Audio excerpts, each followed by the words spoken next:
Good evening and welcome to Q&A Pacific. I'm Tony Jones. We're broadcasting tonight from the University of the South Pacific in Suva, Fiji, with the Director of the Pacific Fisheries Agency, Manu Tupou-Roosen, the man who will be Fiji's acting Prime Minister tomorrow, Attorney General and Minister for the Economy, Aiyaz Sayed-Khaiyum, the former Prime Minister of Tuvalu, Enele Sopoaga, who hosted Scott Morrison at this year's South Pacific Forum, Australia's Minister for International Development and the Pacific, Alex Hawke, and Pacific women's rights activist Virisila Buadromo. Please welcome our panel.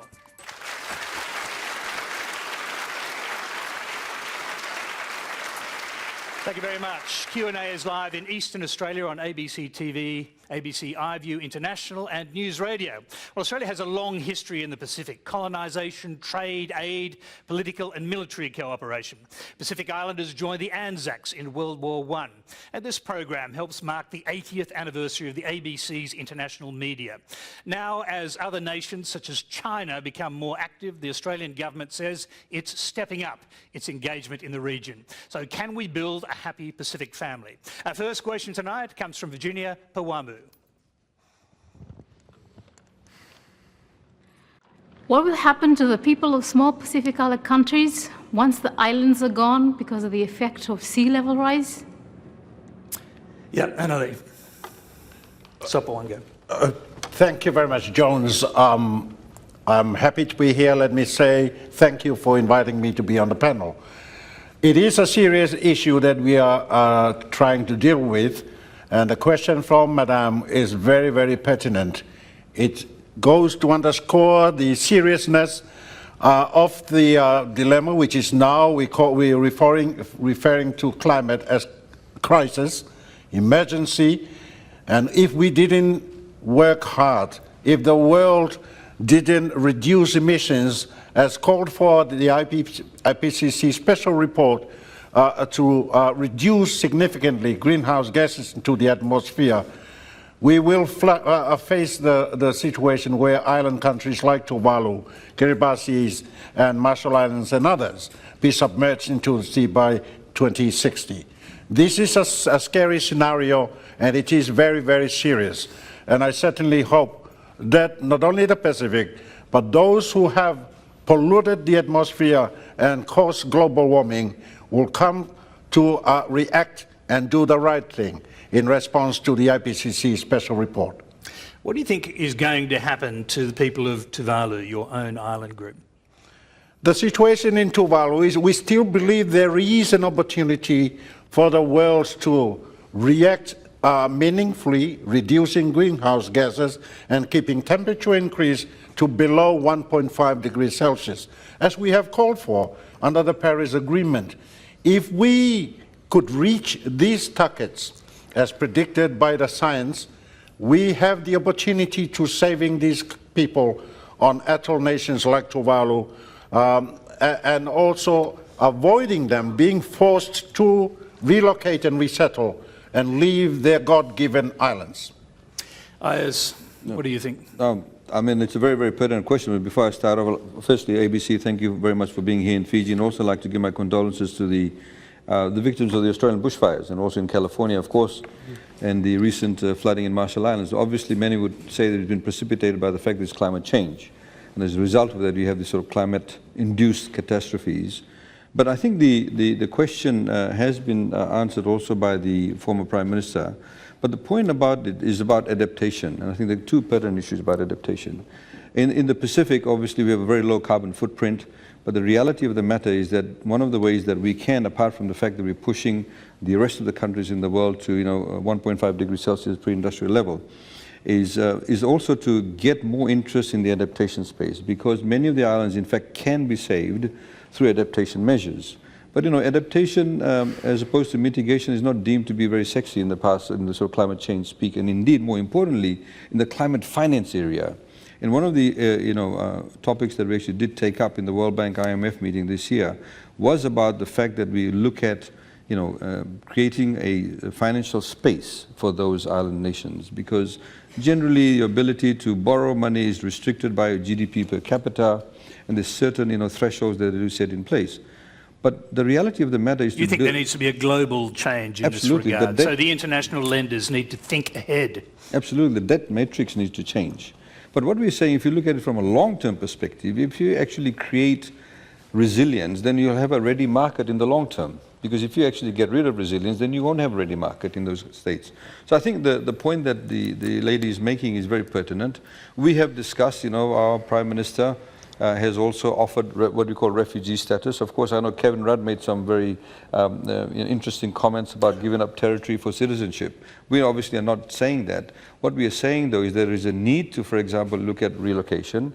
And in fact, from the UNFCCC framework and generally the framework pertaining to climate change, there's not been much elucidation around what will happen to those people who become climate refugees. We're going to come back to that one in more detail. But just the last point about relocation, even in Fiji. Can I just make the point that in Fiji you've already relocated 4 villages? Yes. For these reasons. There are 80 more. Yes, which you've targeted for relocation. Yes, and they will be inundated. But it's also not about villages themselves, it's also about agricultural land being salinated. So that obviously is an issue in terms of sustainable livelihoods. So I think the point being is that we need to build capacity in that space. We have set up a relocation trust fund. We've set up relocation guidelines. There's obviously issues pertaining to gender, pertaining to sustainability of livelihoods. So it is actually quite a catastrophic situation. But the reality of the matter is we need to build a space in adaptation. We'll come back to that. Manu. Thank you, first of all, for this opportunity for the interview. And it's clear. Climate change is the defining issue of our generation, and we're in the front line of these impacts. And from a tuna fisheries perspective, the science is also clear that climate change will impact both the distribution and the abundance of our tuna resources. So it's absolutely concerning for our countries because tuna resources provides income that is pivotal to the social and economic advancement of our people. Also, all the major tuna stocks in our region are biologically healthy. Compare that to other regions where some stocks are either overfished or overfishing is occurring. In addition to that, our waters provide a third of the world's supply of tuna. So it makes even more critical that we work closely together to tackle this challenge. And we'll come back to the fisheries in more detail in a moment. Virisila. I think that the issue of the climate crisis, as Manu pointed out, it is the biggest threat to the Pacific right now. And I think what is key for us as the Pacific is that collaboration is key for our survival. And we all need to collaborate, whether we're living in Australia or whether we're living in Tuvalu or whether we're living in the United States. Each of us need to be collaborating for survival. And from my perspective, as an activist and as a feminist, I think that Australia, as being the largest country in the region, the richest country in the region, as well as you also happen to be the largest emitter of carbon in the region, I think that it's important that if you are part of our family, then you need to stand with our family in this leadership to fight against climate crisis. Alex, I'll come to you through a question, Alex Hawke, and the question comes from Liz Sims. So my question is for Alex Hawke. As an Australian expatriate living in the Pacific, I witness firsthand every day the impact of climate change on our Pacific Island neighbours. As leaders in the region, why isn't the Australian government taking stronger action on climate change? Alex Hawke. Yeah, well, look, thank you for the question, and thanks, Virginia, as well. Look, Australia does do a lot on climate change internationally and here in the Pacific as well, and we take it very seriously. And look, I'd say to the former Prime Minister Sopoaga here, who hosted a fabulous Pacific Islands forum in Tuvalu this year, for a lot of Australians, I think we sometimes forget that in the Pacific you have a lot of very low-lying countries that have always, in a sense, been subject to the first and harshest impacts of climate change. And when you go there, and I had the chance to visit your beautiful country for the first time, and you see that perhaps the highest elevation, I think, is about 1 metre or 2 above sea level, you really do get first-hand an understanding of what climate change means to all of the Pacific people. And so Australia internationally, of course, we're going to meet our targets in Paris. We've met our targets in Kyoto. We're going to reduce emissions by 26 to 28% by 2030 on our 2005 levels. This year we'll have about 20% of power generated by renewables, and we hope that to be a third. In the 2020s, we'll have a third of all our power generated by renewables. But more importantly, we listen very carefully to people in the Pacific about the challenges they face. And I think the Attorney General there from Fiji raised a great point that there is a lot we can do on adaptation and resilience in helping prevent the harshest impacts of climate change, helping adjust to them and deal with them. And through our development budgets and through our partners in the Pacific, we do a lot of work in this space to deal with climate change. Alex Hawke, are you, in a sense, politically compelled to make the case that was made behind the scenes at the Pacific Forum, that no matter what Australia does, it's a tiny player in global emissions, and that China, in fact, has a massive new investment in coal-fired power, which is going to wipe out anything Australia does? That was an argument being made behind the scenes at the forum, wasn't it? Well, it's not an argument necessarily just at the Pacific Islands Forum. I think you've got to look at But it was being made at the forum. Well, let me answer. I think there's true global action on climate change, and if you're going to solve climate change, there's no doubt you're going to need global action. Everybody knows it. It's probably the biggest reason why we don't have proper action is because we don't have some of the big players in there. It doesn't just mean China. I mean, in Australia, you'll find there is at the moment one coal-fired power plant scheduled for construction and one in pre-construction. You can go to some countries in the world, there are hundreds in construction and hundreds in pre-construction. So if you're talking about impact on the planet or emissions, I think you have to look at those facts. And it doesn't mean Australia doesn't do what we ought to do. We are reducing our emissions. Yeah, this was the advice prepared for the Prime Minister ahead of the Pacific Island Forum. China had invested $36 billion in new coal-fired power generation in 27 countries in 1 year. Are you trying to make the case that China's the real problem here? No, look, and I'm not making that case about China. No, the Prime Minister is, though. No, but look, we would say China certainly has a lot of coal-fired under construction, so does India, so do other countries in the region. And we would also say, and as many people here would, and people on the panel, America has also, of course, abandoned the international process. So we wouldn't single out China alone. We are good international players. I can only answer for Australia. We're meeting our targets. We're continuing to do more. This year we'll spend $1.4 billion in the Pacific, which is the most Australia has ever spent. It's the most of any country in the Pacific that will be spent through our development budget.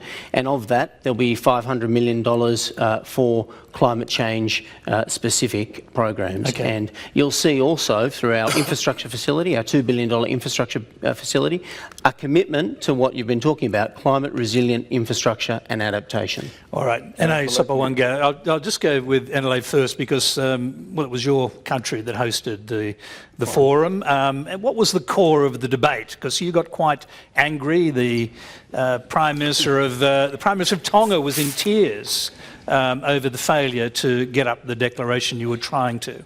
Well, let me respond first. This is an issue of symbolism. We all know the varying degree of capacity to deal with climate change, to respond. But coming as a family of Pacific Island leaders, that's going back to the question, the organic question raised by the lady, there is a need for stronger solidarity. And as host of the 50th summit of the PIF leaders, I was hoping hosting it in Tuvalu would bring the magnitude of appreciation of the unique vulnerability of atoll nations like Tuvalu. And therefore, more appreciation from leaders, particularly our leaders of our big neighboring countries, to appreciate better. Because the forum was also undertaken following the historic visit of the United Nations Secretary General Antonio Guterres to Tuvalu. And everybody could not say anything else but to be taken by a great surprise how vulnerable Tuvalu is.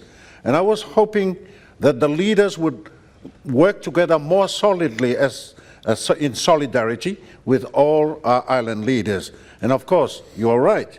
Prime Minister Pohiva shed tears after seeing the island for himself, but particularly after hearing the voices of the young people of Tuvalu, saying and worrying about their future. And here's one Prime Minister, unfortunately, Prime Minister Scott Morrison of Australia, expressing views that completely denies there is climate change happening already in the Pacific. As chairman, I was taken a little bit aback. But that said... So are you saying the Prime Minister expressed doubt about climate change causing problems in the Pacific at the forum, or are you talking about previous remarks? Well, about previous remarks as well as in the forum, because there was quite strong resistance on the call by Pacific Island leaders for more concrete works to reduce greenhouse gases, but particularly to cut down and stop opening up new coal mines in Australia. And that was one of the main concerns of the leaders. But in the end, I think we came to compromise language, if you look at the communique, to saying just move transition away from fossil fuels. And I thought that was the best we could in order to save the communique and have a language declaration on climate change. Okay, I'm going to pass it around the panel. Aiyaz, to take the questioner's point, do you think Australia is doing enough? And to take the broader point, does it matter what Australia does when big players like China and the United States, one pulled out of Paris, the other one creating huge amounts of coal-fired power stations? Sure. No, I can empathise with the former Prime Minister Tuvalu saying in respect of the optics at the very least at the forum. But I think the reality is that many countries have their own economic imperatives, they have their own political imperatives. Of course, it would be nice if everybody tomorrow stopped coal mining. But the hardcore reality is that many thousands or hundreds of thousands of people living in their own countries would economically get affected negatively. So we can understand that. But the point of the matter is that we need everybody to be able to firstly recognize that actually coal mining is detrimental to the environment, detrimental to, creates climatic events. And then we need to have a game plan. The game plan is we've got a carbon neutral target by 2050. We hope that we can achieve that. New Zealand has just started that, brought in the new bill. We, in fact, hope to embark on that too. Of course, the Pacific's carbon footprint is almost negligible, but it's more about the messaging. It's more about getting people to understand what the realities are. And in fact, when you look at it... Are you saying that Australia has not got the messaging right? Well, we are hoping that, through your forum tonight and various other discussions, we can escalate the level of understanding regarding climate change. In fact, the bushfires also is a stark reminder of that. But if you look at it around the world, I mean, you have the Great Barrier Reef that is suffering because of the rising in sea levels, the temperature in the sea levels. But also, I mean, you look at coastal cities around the world. I mean, Dhaka in Bangladesh, with the current sea level rises, they lose 17% of all land mass. With cities like Miami and various other cities around the world where you actually have encroaching water. So I think, it needs to become a global understanding of it. The climatic changes in respect of when do you now plant your agricultural produce. There are landlocked countries in Africa where they have droughts. They don't have access to water. Rivers are drying up. I mean, there's a number of matters that we need to understand. But I think to be able to start bashing each other on the head, I think is not going to be very productive. Of course, we do expect a lot from Australia. Of course, the optics needs to be right. But we also, at the same time, we need to understand what the Australian economic situation is. If the Australians get on board and say, look, we want to go towards carbon neutral, I mean, the Minister Hawke was talking about renewable energy, etc., and develop the technology not just for yourselves, but involve actually other countries that are maybe technologically not that advanced to share that IP is critically important for us. Okay, I'm going to go to the next question. It's also on the same subject or a similar subject. Penny Halsia-Havia. Thank you, Tony. My question is, we in the Pacific are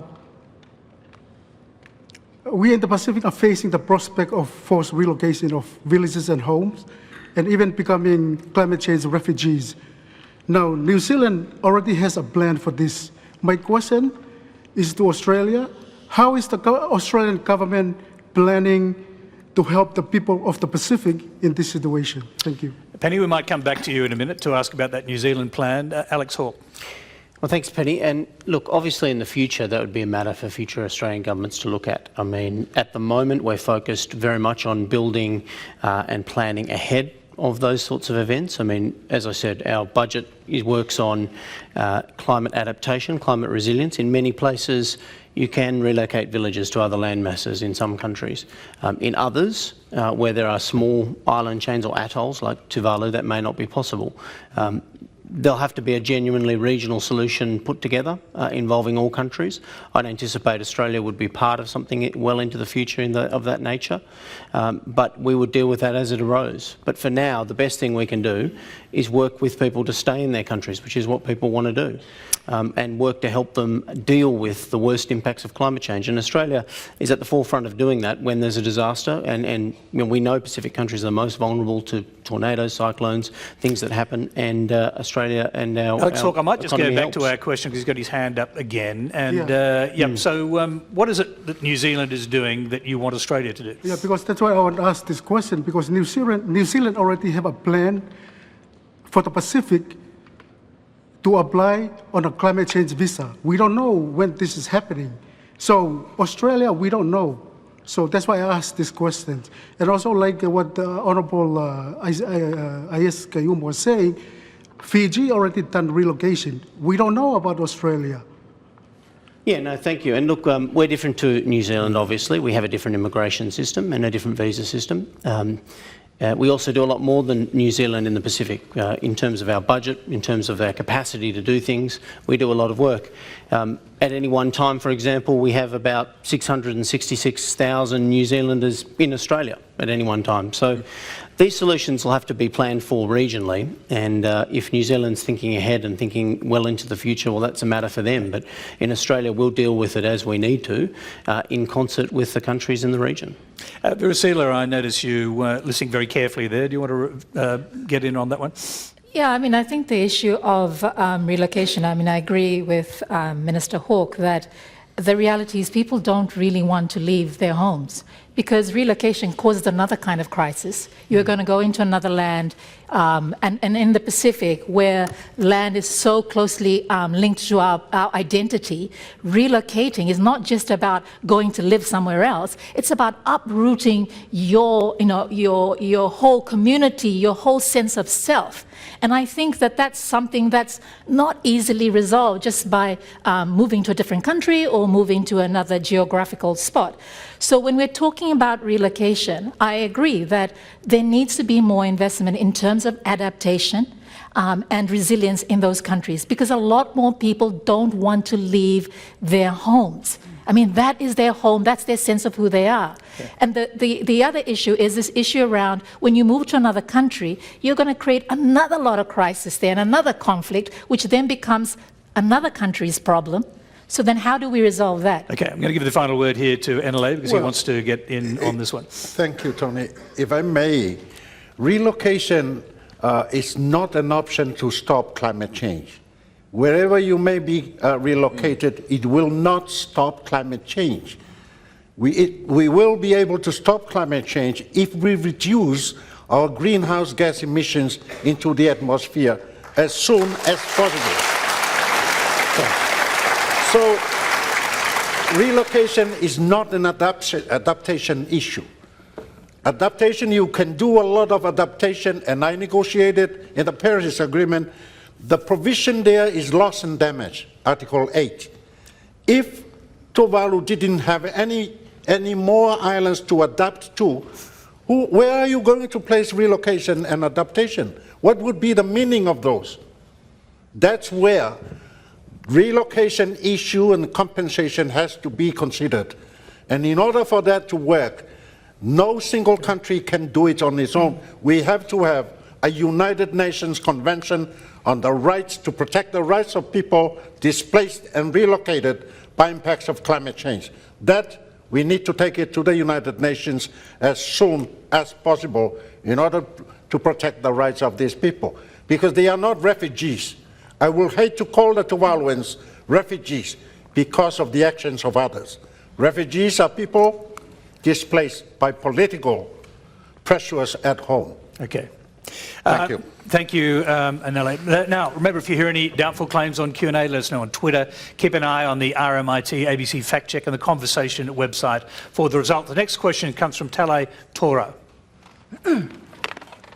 This is for the Attorney General, Mr. Khaiyum. It's a fact that our fisheries and tuna stocks are continuously under threat and depleting fast. Why does Fiji continue to sell licenses to mostly Chinese fishing vessels to fish in our waters, when these are the vessels that we know are fishing beyond their quotas?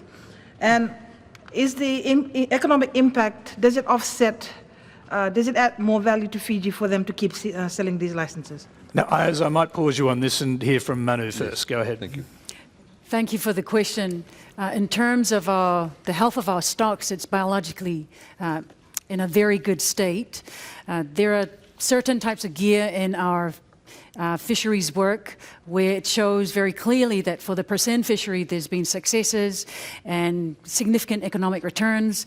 When we're talking about our southern countries such as Fiji, we're talking about the longline fishery, and it's been clear from the leaders that we need to address the underperformance in this fishery, improve the catch rates in order to improve the profitability for our domestic fleets, and this will require limits to catch not just within our waters, but also in the high seas. So our FFA members are working very actively in addressing that challenge. Our ministers have adopted a regional longline strategy along those lines to address the economic profitability, but also to highlight the success of the work in tuna fisheries, and it will go to the success of any challenge that we tackle, including climate change and its cooperation. We work best when we work together. So that's very clear from the success. Manu, there was a piece that you're aware of in the Fiji Times this morning from the executive chair of the Fiji Fish Marketing Group, and he was laying the blame for overfishing at the feet of government officials who saw the chance to raise revenue by allowing more and more and more boats to come, and he was saying lots of Asian boats were coming. It seems to be that our questioner is nodding and saying that's pretty much the core of her question. Is that true?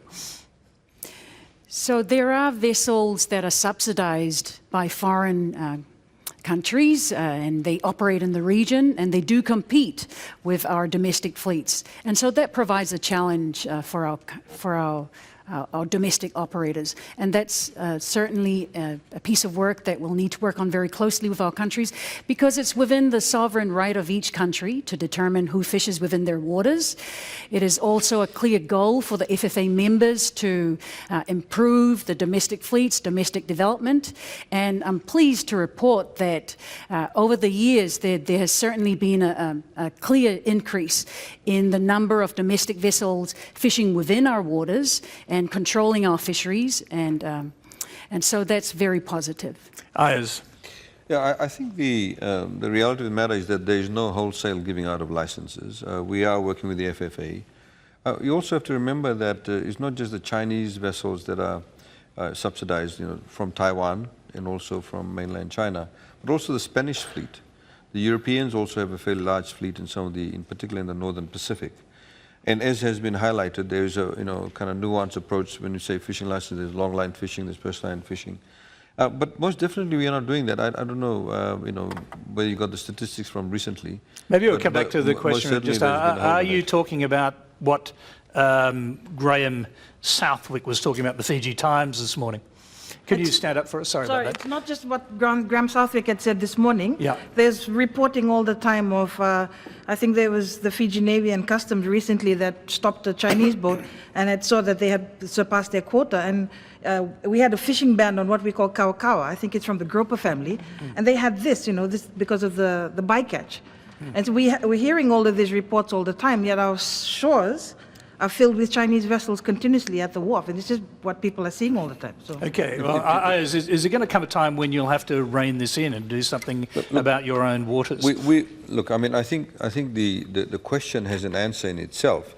The fact that the Fijian Navy stopped those ships, the fact that the Fijian Navy actually got onto those ships, the fact that they found that they had overfished, that in itself is the policing angle of it.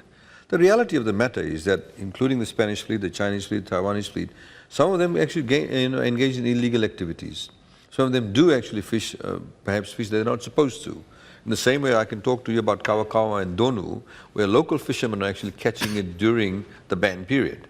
So my point being is that the reality is we've tried to obviously try and fix up some of these. As you know, that we now impose a levy we imposed a levy. So previously what used to happen, you have these sort of vessels, foreign vessels, used to come to Suva port and essentially get all the fish, load it onto these mother ships that would take it off to fish processing plants, in the northern Pacific area.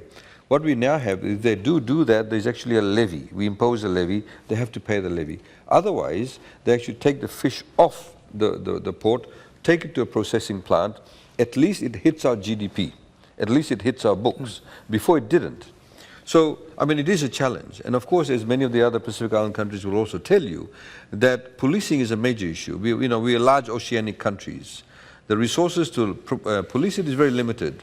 We have some countries... Would you welcome, for example, Australian assistance in the policing of this? I mean, Australia actually in this year's budget, we have made a budget relocation. They have donated a vessel this year. I think it's either RFNS Savanada Volasing, I'm not sure which one it is. It's one by the Koreans. But also, the fact of the matter is that what we're trying to do is to ensure that there is a cooperation through FFA, and I think the director would be able to better answer that, because the reality of the matter is these are migratory fish species. They don't actually stick to within Fijian waters. They actually migrate across. All right, Manu, we'll go back to you, and we'll probably finish with you so we can get on to other questions. Thank you. Illegal fishing, such as overfishing, is not just a challenge for Fiji. It's a challenge across the region and is also a global challenge. Our FFA members, all 17 of them, have worked quite hard over the period of 40 years to put in place monitoring, control and surveillance tools to combat illegal fishing.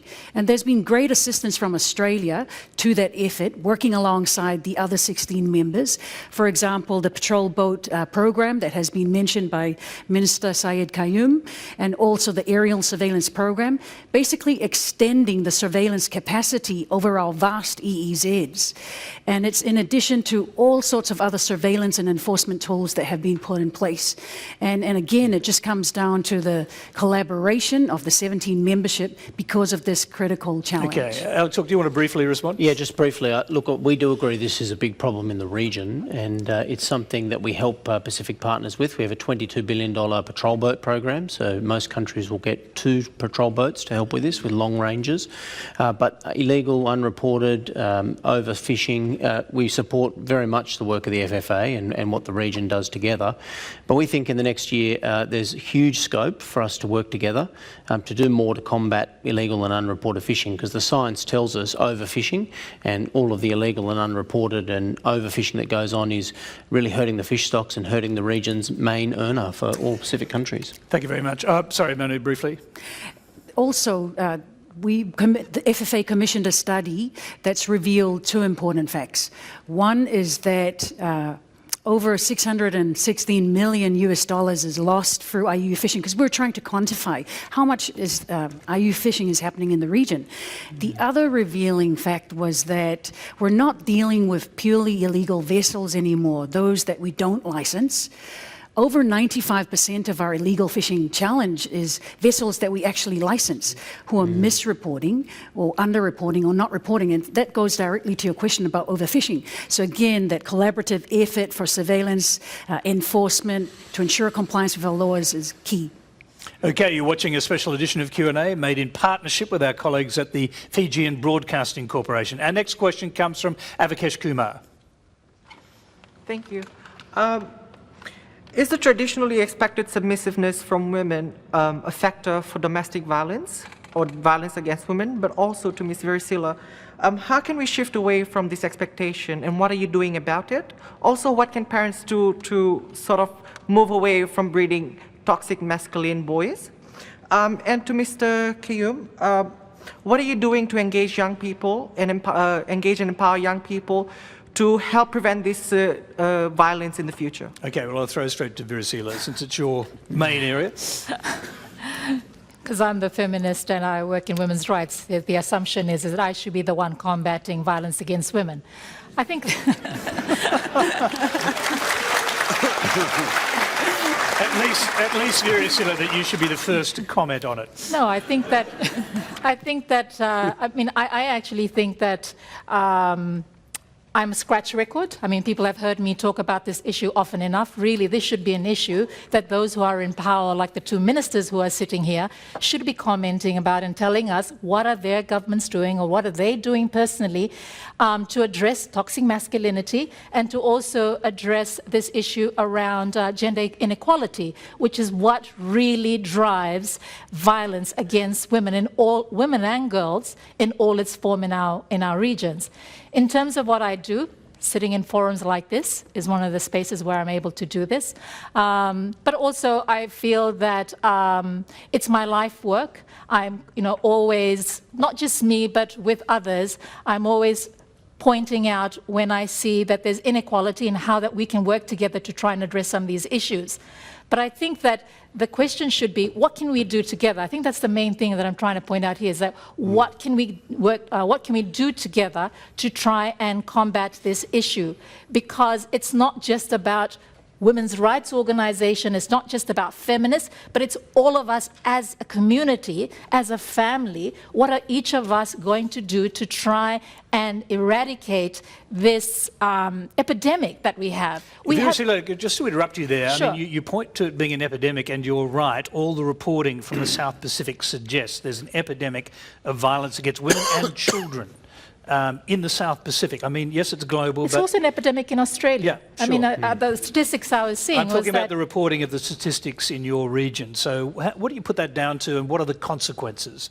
I mean, one, it is, it's a society, as you rightly pointed out, that devalues women, that sees women as second-class citizens, right?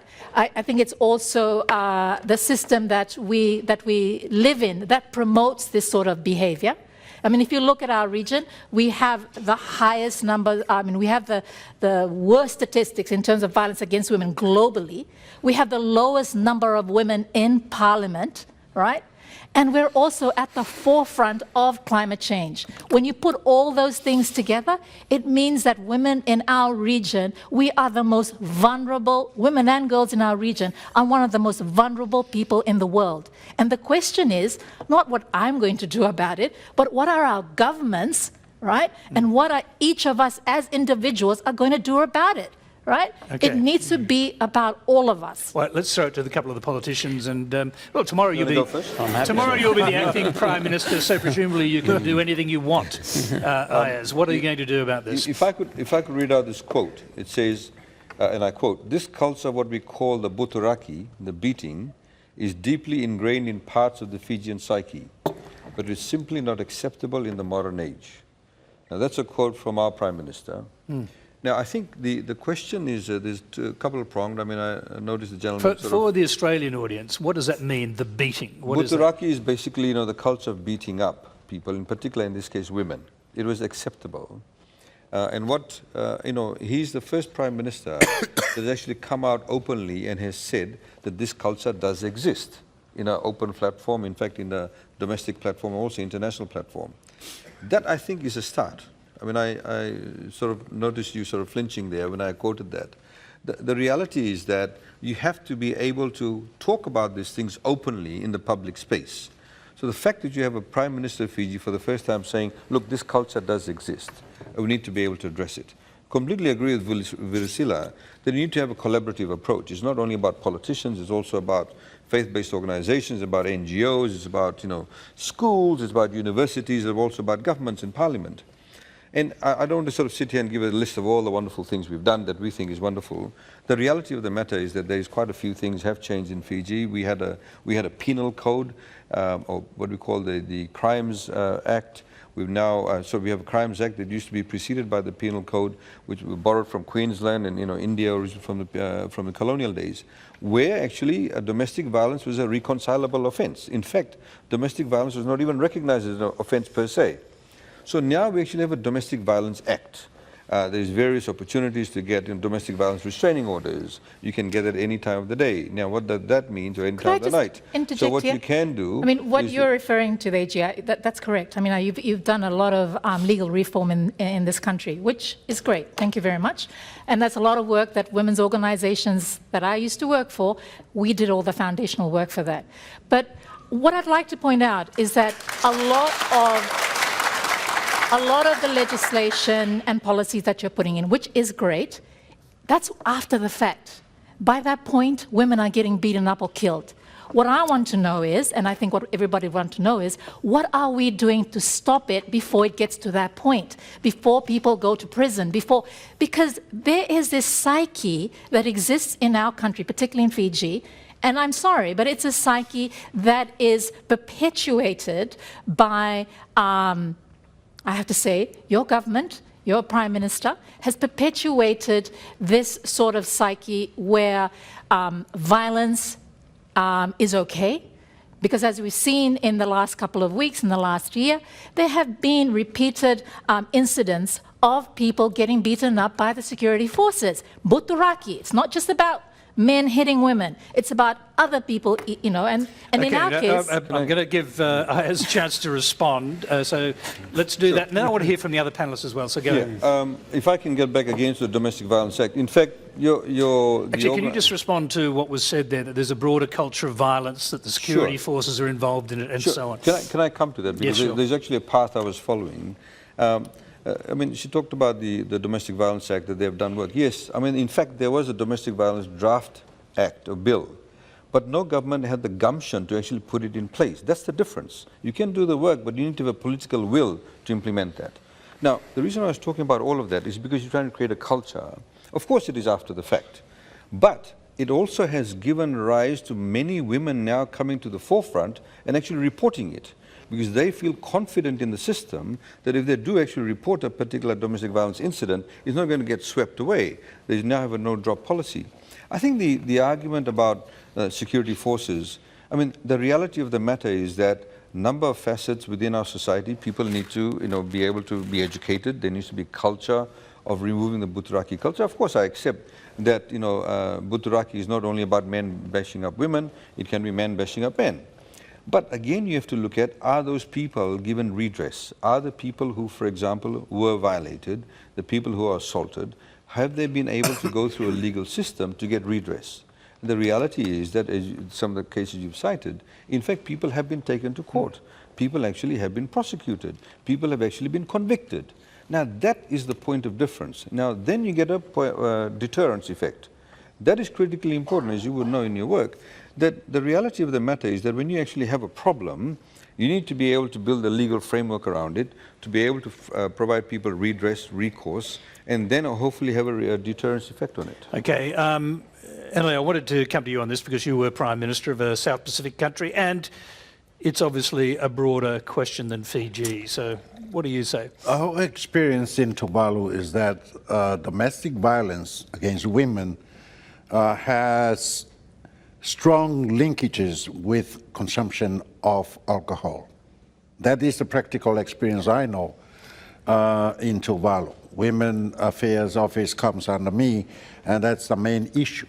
So we need to, I agree with Madame, we need to take a comprehensive approach to this in society, not just putting a finger, blaming one sector, one group of society, but we must, for example, the example I cited in Tuvalu, deal with the issue of consumption of alcohol at the home, and social places, and these often, in many cases, lead to violence at home. A husband coming home, maybe finding not enough food on the table, and all sorts of problems. But there are also other issues involving men's violence against young girls that are prevalent in society, that we as a society in the Pacific must focus on and deal comprehensively through policies and regulations and social networking. I think there's a lot of work that needs to be done there to keep the women, our women folks, much safer than what the situation is in my own country. That's my feeling and my practical experiences. And I strongly support work for men to take more responsibility in looking after the women folk. In fact, I suggested once, if we find a man being aggressive against women, we just tie him down and tie him to a coconut tree overnight and let the mosquitoes bite him and see what happens the next morning. Okay. Thank you very much. Could I just make one point? Well, very briefly. Very briefly. Yeah. I mean, we also now, we set up a 24-hour domestic violence helpline. So we're working with... Does it involve coconut trees? No, absolutely not. It's a helpline. We work with the NGO Women's Crisis Center. Yeah. The Minister for Women is here, and she'll tell you that it's been working out quite well since 2017. We also have a helpline 24-hour for the child helpline, and you mentioned about children too. Yes. We also have in place new laws. So, for example, if a child turns up at the doctor with bruises that cannot be actually explained, it's incumbent upon the doctor to actually report it to the authorities. So those are the kind of proactive measures that are being taken. All right, thank you. We've got to move on. We've got lots of different questions. The next one comes from Karo Ngotoko. Kia ora, thank you. The tragedy of the measles epidemic sweeping the Pacific at the moment is multifaceted and complex, but I'd like to hear from the panellists to what extent you think governments should act when it comes to the spread of incredibly harmful misinformation such as the anti-vaccination movement on social media. Yeah, Virisila, I'll start with you on this and move to Alex, because we want to hear what Australia might be able to do about this. Go ahead. Sorry, what was the question again? It's the measles epidemic, which has killed 44 children in Samoa, and the question of anti-vax campaigners being partly responsible. Yeah, I mean, it is a real challenge, and the fact that this anti-vaccination, advocates are using social media to promote this, anti-vaccination, I think it's really problematic. I think for me, the question is, how did we get to this point where we have measles? I mean, this is something that I remember when I was in school, and that was a long time ago, everybody was getting measles. And I remember when I got to about class 6, I thought that measles was actually cured. And it seems like it has come back again. To me, I feel that this is a breakdown of our health system. Right? It's not just about the misinformation, but the question also has to be what's happening to our health system that children are not getting vaccinated the way they used to get vaccinated 30 years ago. What has happened to this vaccination program? All right, and Manu, what do you think? I mean, everywhere we've gone, we see fear here in Fiji that the epidemic that started in Samoa could spread, that is already spreading in Fiji, and questions about the safety of children. So addressing any challenges that's faced by the public health system is key, and also awareness raising and education programs would be critical to addressing this challenge. And yes, even in Solomon Islands, there's concerns there about the measles outbreak reaching our shores. So it goes back to working together to tackle this challenge. Alex Hawke, is there something Australia could do, because there seems to be a huge missing or a gap in the amount of vaccine available? Yeah, no, thanks, Tony, and thanks for the question. And I had an update. We have an Australian team that's in Samoa that went straight there on the request of the government with eight beds to help, and we've had more than 50 people die now. Most of those are babies, very small babies, so it's a very serious issue. Australia spends a lot of money propping up and investing in funds like the Global Fund and Gavi, serious people that do a lot of vaccinations for children. But vaccination rates are too low across the Pacific. Sometimes in Australia they remain low as well. In many of our states we work very hard on this. But we make vaccines available to the Pacific as well. And there's no doubt we've got more to do. But in Australia, for example, we also had to take on anti-vaxxers in our own country, and we did that through our welfare system, and you wouldn't be able to access government payments or in childcare, for example, if your children were unvaccinated. We had to take some very serious measures that we'd never contemplated before, and that still met resistance, that people wanted to send their children into childcare facilities unvaccinated, and so we all have to work together in changing attitudes on this to make sure when 50 small babies have died in Samoa, it is a tragedy. There is a lot to do in this space, and we'll be here to help. Yeah, Aiyaz, it has a sense of 50 babies dying, says National Crisis. The fear in Fiji is there's not enough vaccine to go around. Is it true or not true? No, we have an interesting history with measles. Back in about 1875, one of the chiefs went off to Sydney, and he came back and went to a chiefly meeting, where 69 chiefs were infected, and we lost approximately, the figures are from 25,000 to 40,000 Fijians actually lost their lives at that point in time, around about 1875 or so. So we have interesting history. We started vaccinations for measles around about in 1982, where it became compulsory in schools. I think maybe that's when Virisila was in school. And then, of course, we started this program. This time around, it's been picked up from New Zealand. I understand with somebody visiting from Samoa, then went across to Samoa.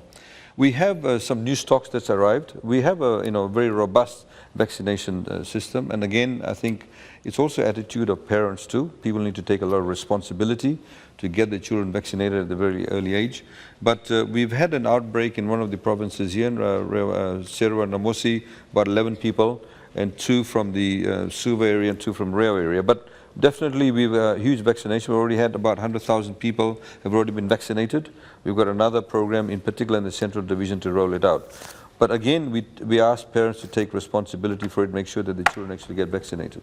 Okay, I'm going to move on. We've got so many questions. We've got a question from James Harris. Is Chinese development assistance the way forward in the Pacific? In particular, is there an opportunity for Pacific nations to leverage competition between China and the other donor powers? Yeah, Enele Sopoaga. Given China's interest, can you leverage competition to do better with the other donors? You want me to compare Tuvalu and China? No, but I have a well thought out answer to this very question, and I thank the Harris for raising this question. I think, as I have commented in public before, the Belt and Road programs that are being pursued by China in the Pacific is really stripping off important and vital resources of the Pacific region, particularly impacting on the lands, on the family-owned properties, and it is really very, very damaging. And of course, I do not want to criticize China for this, but this is an observation. And we want to venture further into the real cause behind this. We have left a big vacuum in the Pacific under perhaps development assistance for too many years. And that's why China is around the Pacific seeking for and trying to implement its Belt and Road program in almost every country in the Pacific. They move starting from economic partnerships and eventually into political partnerships engagement as well. And does that worry you if it does turn into why? Because we are built up, brought up with the education that is based on democratic values and values that are based on the rule of law here in the Pacific. You ask every Pacific student in the USB, they never learned communism as a doctrine of administration in wherever they come from to the university here. Communism was in fact something that we had tried, during the Second World War and all that, the campaign that followed, to avoid coming into the Pacific. Tuvalu has strong relationship with the Republic of China and Taiwan because that relationship is based on the rule of law, on the values, the principles of trust, and non-communism. Here's a quick one for you before I bring in Alex Hawke, and that is, if the Chinese were to come to you as they have to other countries and said, we'll pay for all your infrastructure projects, the climate adaptation that you want, all you need to do is not recognize Taiwan. It will not buy off our trust in values and principles that we were brought up under the British system, that we have survived, and that we are now in the United Nations, despite our insignificance in all factors of statehood. We are there in the United Nations because of those principles. By the way, Taiwan was a founding member of the United Nations. Okay. If you look at that. Alex Hawke. Well, Thanks. Not China. Thanks, Tony. Not China. And Enele, you know, I appreciate what you're saying there. And I'm glad to hear there's no communism at the University of South Pacific. Well, I went to Sydney University and studied government and public administration. One semester there was 6 or 7 ways to study communism in my my degree, so I'm very glad to hear. Yeah, well, it wasn't that long ago. You have to study it to know how to combat it, right, Alex? Well, I'm glad you say that, Tony. I'm very glad you say that. No, I'm sure the viewers will be back home too. Look, this is a serious question, and I would just say here, I think we don't look at the region through a geostrategic competition lens. So I think what Enele said is the most important thing. There's nothing more important than to a country or a people or a region than its sovereignty, than your control of your own destiny, your freedom to live the way you want to live, to make your own decisions, and that's the goal of Australian policy in the region and what we do in the Pacific. Anything we do is designed to support sovereignty of countries, their decision-making capacity, improve the lot and well-being of people, and that's the way we look at it. And we welcome partners from around the world, doesn't matter what country they are. If they want to come and help vaccinate children in PNG, I think we should welcome people coming from other parts of the world, and they do, whether they're from the United States or you get interventions from Japan or New Zealand or France, other countries. And there's no doubt, and I can say this to all my friends here on the panel and people I've worked with in the last 7 months in this role, this is the Pacific's time. There's certainly a lot of interest in the Pacific, and we do have to take account as a united people in this region of how to use this time to do better for people in the Pacific. But that doesn't mean compromising values and sovereignty, and that's where I think there's a difference sometimes in the behaviour. And I think people in the Pacific are very savvy people at working out who's coming into the region with their agenda in mind and their priorities in mind versus what's good, I think, for Pacific countries. And you know, I've found that to be the case, and I think they're very good at understanding who comes in with an agenda that isn't on their agenda. Does Australia have anything to fear from increased Chinese influence and investment in the South Pacific? Well, not if it's geared around those things I talk about, making people's lives better. If it's about health, if it's about education, if it's about prosperity, economic prosperity, absolutely not. What if it's about debt? Well, we warn our partner countries that it isn't a good idea to go into bad debt or take on too much debt, regardless of who the lender is. And, you know, our infrastructure bank, we've set up a $2 billion infrastructure financing facility, which will help with the Pacific infrastructure shortfall. It's a huge shortfall, as you can imagine, all across the Pacific. We say to countries, we cannot lend to you if your debt is unsustainable. And there's only a few countries in that category at the moment. But, you know, we work with credible partners like the ADB, the World Bank, the IMF. And if you bring those sort of partners in, you know that their interest is in making sure the country is prosperous, and that's the kind of partner we want to see. We want to see these sort of partnerships, Tony. I think what the problem is if anybody's trying to put you into debt, you know, with finance that looks very concessional. If it sounds too good to be true in terms of concessional finance, it probably is too good to be true. I've got a question on this, so I'm going to go to that one from Avinash Kumar and then bring in the other panellists. Avinash. My question is to the Minister. What is stopping Australia from allowing the Pacific Islanders to have to work freely in Australia?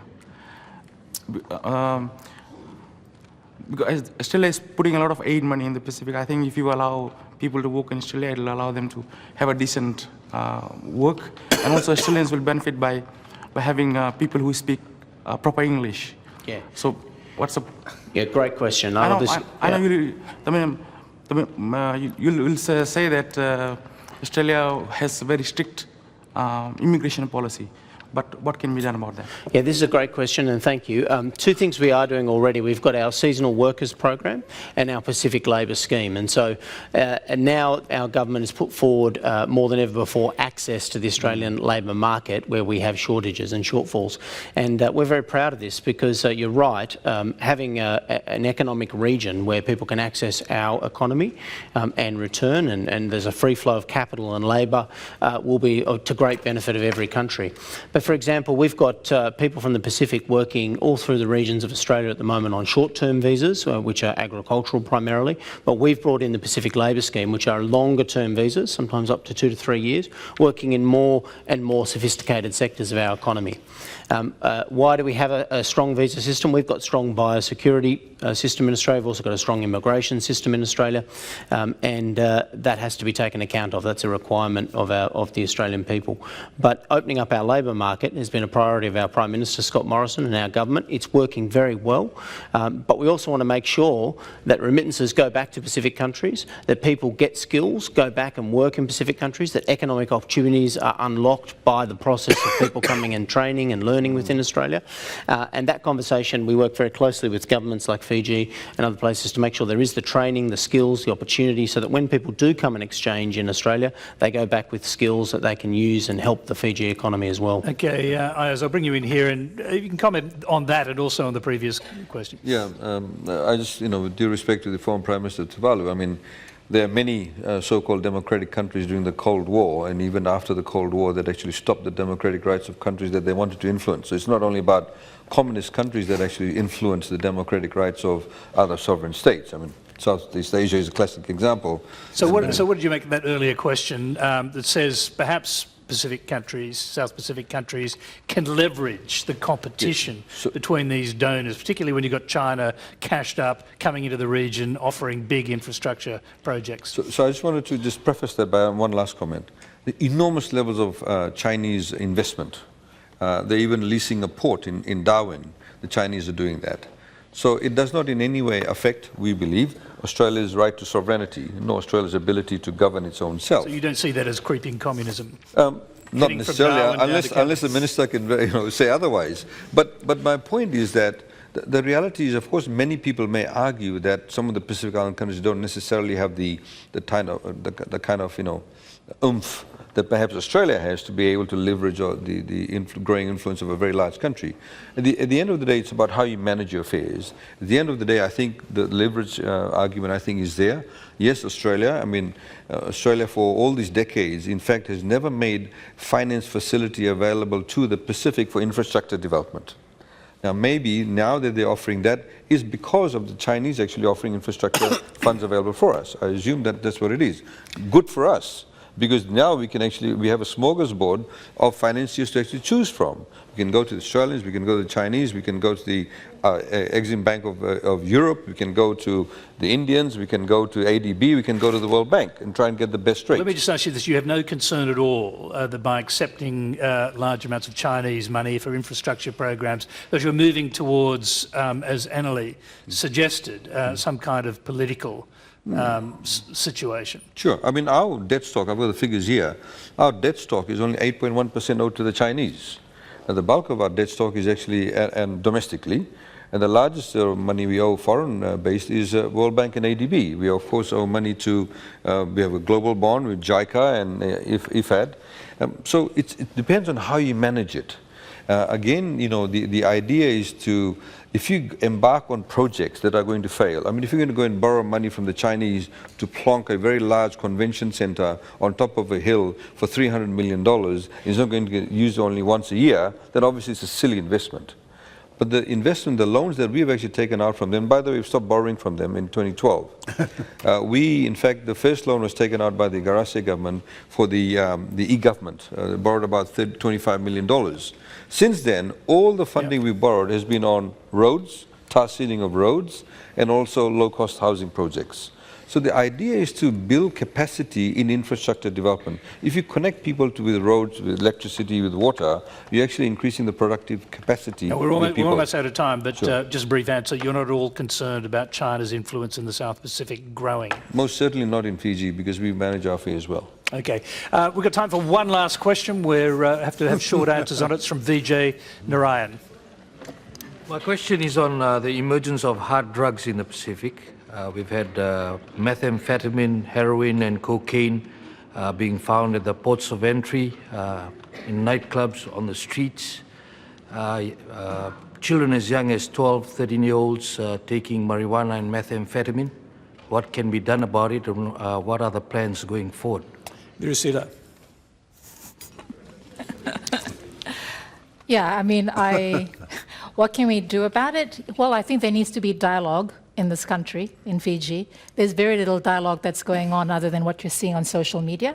I think just 2 weeks ago, Leadership Fiji, which is a program in Fiji, had the first dialogue on drugs. That, you know, there's drugs is a huge problem in this country, bringing together stakeholders from the police, from mothers, from the health sector, the legal sector, to talk about this issue.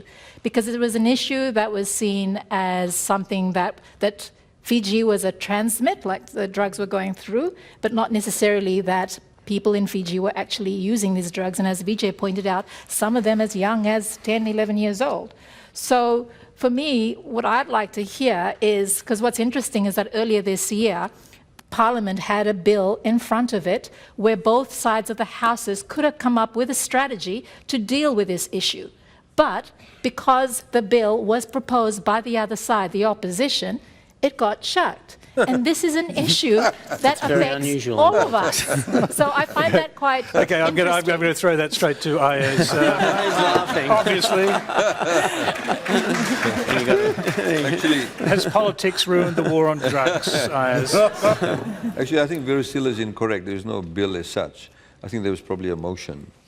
Still, it's moving towards something. And of course, it was counteracted very intellectually from our side, essentially to say that there is, of course, as highlighted by Vijay. You know, it's very interesting. I had a discussion about 3-4 years ago with one of the ministers from Maldives. Maldives is in the middle of the ocean, of the Indian Ocean. And it is, again, a drop-off point. You know, you have your Irans, you have your Middle East, you have your Indias, your Sri Lankas. And the spillover effect of being a sort of transit point is that the locals actually get immersed into that particular drug. Now, as we all know, that the drugs that do pass through Fiji are essentially for the lucrative markets of Auckland, Sydney, Melbourne, etc. And they do come, and we work very closely with the Australian intelligence forces where they've actually tracked the drugs, how they come actually from Central America and from South America, the yachts they use, they're obviously using drop-off points. They're using very sophisticated equipment. As you know, there's things that are the way they package it, they drop it into the oceans, it comes up at a particular hour, and then another vessel comes and picks it up. So we're working very collaboratively with the Australian authorities and, of course, the New Zealand authorities. And the reality of the matter is that synthetic drugs, or what we call psychotropic drugs, weren't a feature of our drug landscape only a few years ago. We essentially knew marijuana, and marijuana is the bad drug. Now nobody actually talks about marijuana, but they talk about synthetic drugs. And we are, of course, talking about cocaine. So what we are dealing, you know, for example, in this year's budget, we actually allocated some funding to set up a special investigative team. I mean, these people are highly sophisticated.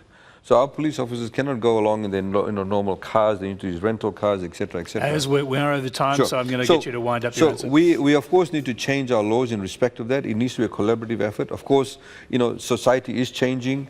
The way that we interact with our parents, the ability to sort of communicate with our children is changing. And we need to have those collaborations across that social level, but also at a trans-border level too. Okay, Alex Hawke, Australia is the end destination along with New Zealand. Yes, look, we're very aware of the transnational crime issue, and it is a transnational crime issue, so we work very hard with countries in the Pacific. Our federal police work with police agencies, but your question's very right, because you've got a lot of young populations in the Pacific, and as Aiyaz has pointed out, just in recent times, we now see drug cartels targeting people in the Pacific as on their transit points. So we'll do a lot more in cooperation with our partner countries and patrol boat programs, everything we're doing to combat transnational crime in the Pacific. And look, Tony, if it is the last opportunity, I just want to say also to you, thank you to the ABC and Fiji Broadcasting for doing this today. I haven't done it. It's fabulous you're here in Suva in the Pacific, and you know, more of the ABC in the Pacific, I say. Give us the funds and we'll be back. There you go. I was going to say, I told you no more raids too. I actually think we probably should end there because that was an appropriate spot to do that. That's all we have time for tonight. Please thank our panel, Manu, Tupou-Roosen, Aiyaz, Sayed-Khaiyum, Enele, Sopoaga, Alex Hawke and Virisila Buadromo. Well done, Enele. Good work, mate. Good work, Virisila. Well done. Cheers, that's okay. Thank you very much. And of course, our wonderful Pacific audience, please give yourselves a big round of applause. Thank you very much. And thanks to the University of South Pacific, ABC International Strategy, and especially to our partners at the Fijian Broadcasting Corporation. You can continue the discussion on Facebook and Twitter. Next week, it's the end of an era and the final Q&A of 2019 with Opposition Leader Anthony Albanese, former Prime Minister Malcolm Turnbull, South African-Australian author Sayed-Khaiyum, the Chief Executive of Australia's Aboriginal-run health organisations, Pat Turner, and Nobel Prize winner for physics and Vice-Chancellor of the Australian National University, Brian Schmidt. A great lineup. Until then, see you